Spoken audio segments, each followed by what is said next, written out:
we need to talk about aims and objectives. Oh yes, we do. Aims, objectives. Those two words that have many a dissertation student saying, "Oh shit, yeah, totally forgot about them." this is your reminder. I'm Dr. Elizabeth Yardley, and as I wrote 3 of my own dissertations when I was a student, and I produced a shed load of my own research projects in my 20 years as a social science academic, I know a thing or two about aims and objectives. And I'm going to share that with you in this video. So by the time you get to the end of it, you're going to know what they are and what you should be doing with them.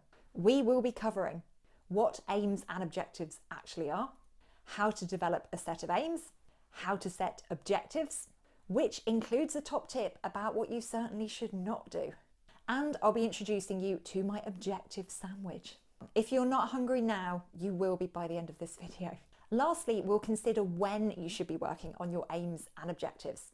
So first up, what are aims and objectives? It doesn't matter if right now you don't know what aims and objectives are and you don't know the difference between them, because you are not alone. In my day job as a social sciences professor, I spend quite a lot of time looking at other people's research projects, their bids for research funding, and papers that they're going to submit to journals. And I can tell you, there are some very experienced, very senior academics out there who do not know their aims from their objectives. I see aims and objectives muddled up all of the time. But it is important to know the difference between them because they help you get super clear on exactly what it is you're doing in a research project. Put very simply, aims are what you want to achieve, objectives are what you will do to achieve them.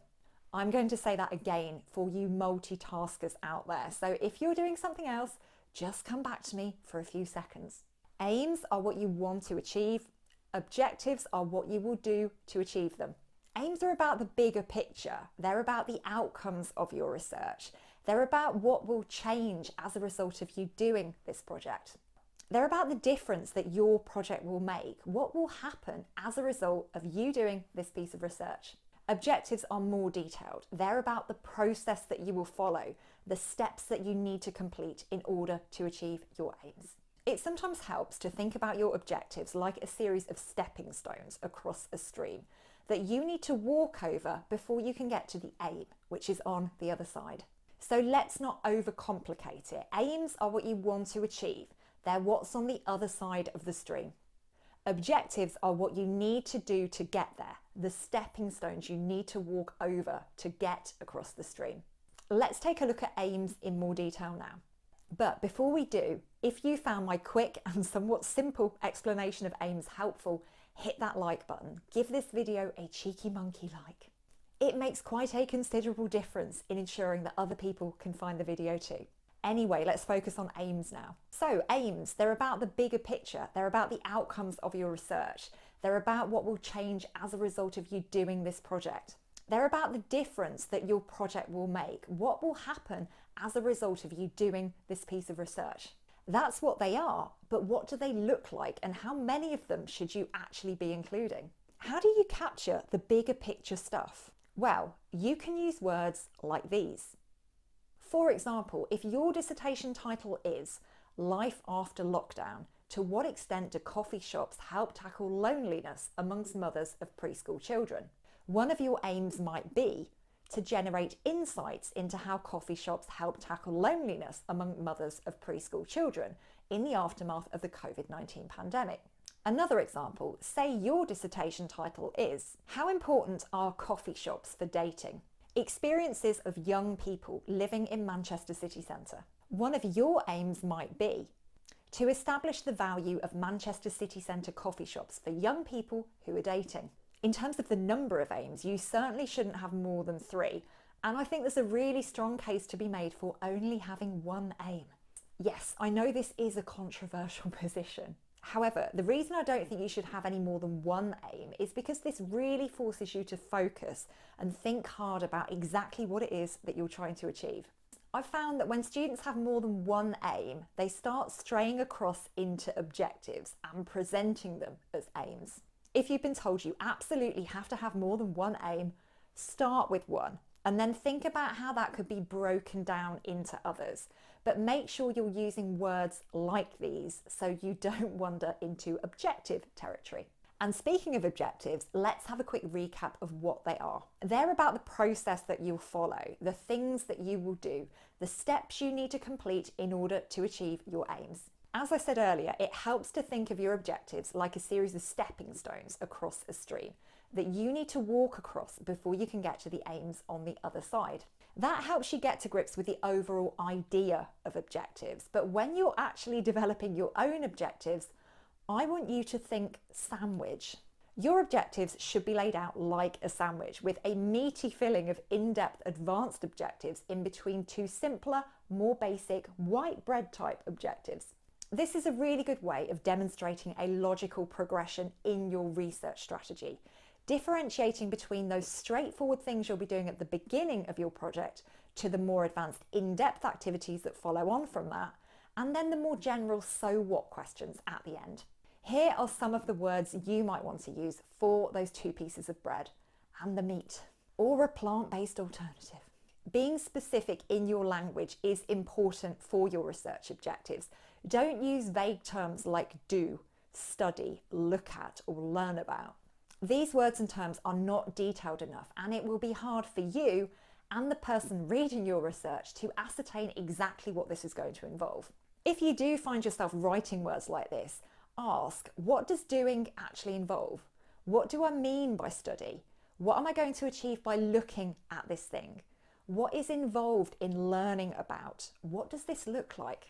So can you see how we can build up your objectives in this way? One thing this exercise forces you to do is to think about the other ways of explaining what you're doing. It encourages you to use different words and ways of expressing what you want to do, which in turn makes you more confident in talking and writing about your research. Now, I want to tell you very quickly about something you absolutely should not be doing when it comes to your objectives. But before I do that, if you're going to implement some or all of what I've taught you in this video, you might want to come and join the Degree Doctor party by subscribing to my channel. Because if you're finding this video helpful, you will certainly find plenty of my other videos helpful too. Here is one video which I think you should definitely check out, and there are even more on the way next week, and the week after that, and the week after that, etc. So hit subscribe and you won't miss any of them. Now, back to what not to do with objectives. You should not, I repeat, you should not just list out the chapters of your dissertation. For example, conduct a literature review, distribute a questionnaire, collect the results. Your objectives are more sophisticated than this. Your dissertation chapters don't always neatly map onto specific objectives. An objective might be met across several chapters. For example, one of your objectives might be to identify the needs of a specific group of people. This might be something you achieve both through reviewing the literature and through analysing the data that you collect.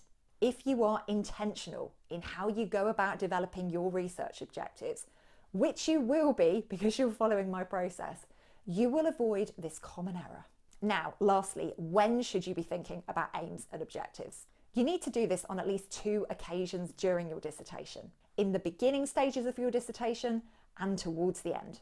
I always used to leave it until the end. I would do my research, write it up, show it to my supervisor, and he would be like, where are your aims and objectives, Liz? At which point I'd be like, oh shit, yeah, that. Then I would go away and I'd kind of reverse engineer them, looking at what I'd actually achieved through doing my dissertation, how I'd done it, and then track back from there. Now, I was kind of starting from scratch when I did it like that, and had I actually spent a bit of time thinking about aims and objectives at the beginning, it wouldn't have been quite so painful. So please set aside some time at the start of your research process to think about aims and objectives, and then revisit them at the end, because you're probably going to need to tweak and change them to reflect what you've actually done. It would also be great to look at them somewhere in the middle as well, perhaps around the time you're collecting and or analysing your data, just to see how you're doing and what direction you're taking, and how similar to or different from your original plan they are. And that brings us nearly to the end of this video, in which we've covered what aims and objectives are, how to develop your aims and how to set objectives using my sandwich analogy. We've also looked at what not to do with objectives, and we've considered when you should be looking at your aims and objectives. If you want to watch any of those sections again, scroll to the relevant chapter on the time bar below or click in the chapter link in the description. If you'd like more tips and advice like the stuff I've shared in this video, become a Degree Doctor Insider and sign up for my weekly emails. Here are some examples of the topics I've covered recently, so if they sound like the kind of messages you want to see in your inbox, the link to the sign up is in the description. And when you sign up now, you will get these lovely freebies, which are going to be super helpful for all things dissertation mindset and staying organised. I will be back next week with more dissertation advice.